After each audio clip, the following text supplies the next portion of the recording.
Il-Kummissjoni Ewropea badet ittra ta' twissija lill-Gvern Malti wara li naqas milli jimxi mad-direttivi tal-istess Kummissjoni rigward insib ta' 7 speċi differenti ta' sponsuni. Dan wara li fit-19 ta' Settembru tal-2024 il-Qorti tal-Unjoni Ewropea ddikjarat li l-Gvern ta' Robert Abela kien qed jonqos milli jinforza l-projbizzjoni ta' nsib fuq dawn l-ispeċi.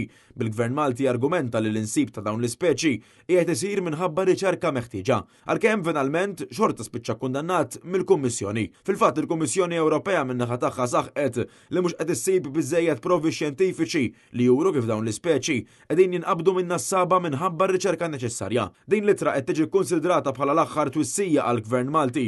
Il-Kummissjoni fitra saħqet ukoll li jekk il-Gvern Malti ma jqafx jippermetti l-insib ta' dawn is-7 speċi ta' sponsuni, il-Kummissjoni ser tkun qiegħda għal darb'oħra tressaq lill-Gvern ta' Robert Abela quddiem il-Qorti Ewropea bil-possibilità ta' sanzjonijiet ħorox fuq pajjiżna. Il-Qorti Ewropea ħarġet deċiżjonijiet dwar l-insib lura fl-2018, l-2020, l-2021, l-2022 u anki fl-2023 bil-Gvern Malti jibqa' jiftaħ l-istaġun għabbażi ta' riċerka meħtieġa.